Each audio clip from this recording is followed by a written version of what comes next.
Yan mga viewers, magandang araw sa inyong lahat.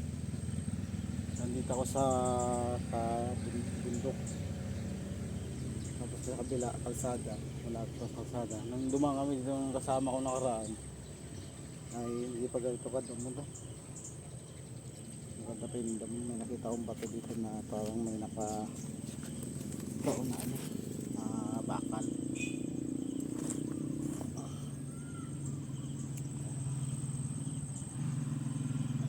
Hindi natin alam kung saan galing itong batong to.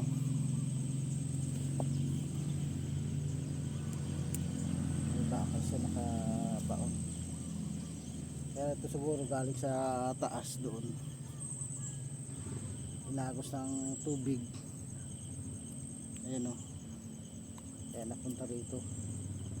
Meron siyang butas tapos may bakal siya nakabaon. Hindi natin siya matanggal. Bakal ito eh. Bilog na butas sa bato. Ayan o.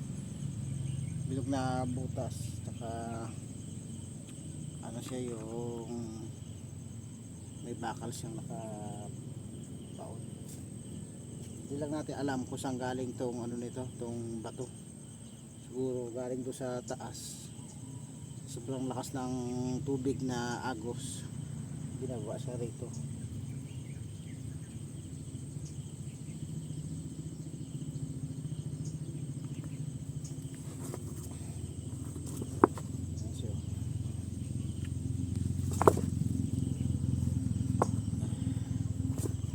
Bigat yung kikitain niya, no?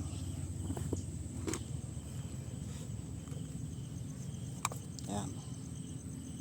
May bakal siya rito, may butas, tapos may bakal. Hindi lang natin alam kung anong may laman ba ito sa loob o wala, o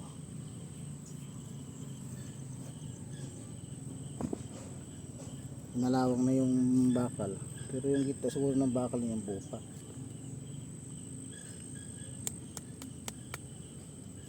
Tukin ko lang.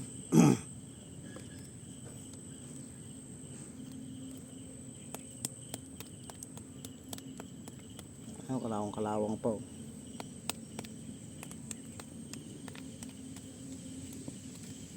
Kaya dapat ito mabasag yung bato para malaman natin kung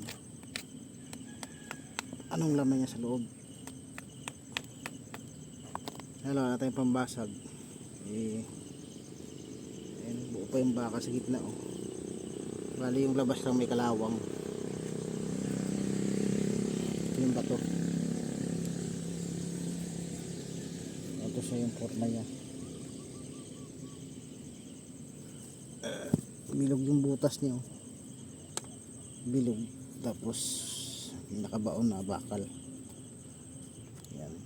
Yan. Yan.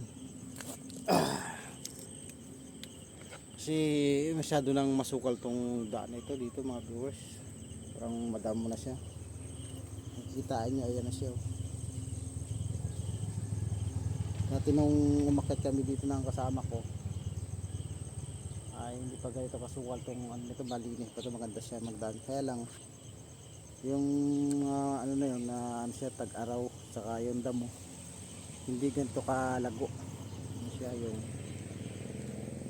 malinis, hindi katulad ngayon umuulan, ang damo talagang mabubuhay talaga siya dahil sagana siya sa ano, sa tubig. Yan. Tara, lipat tayo sa kabila.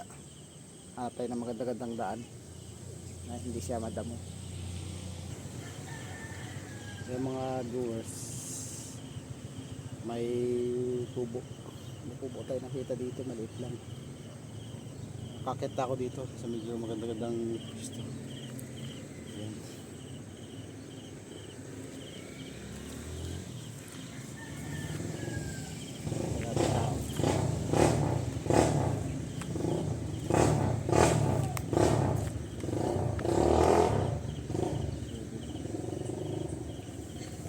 Tayo.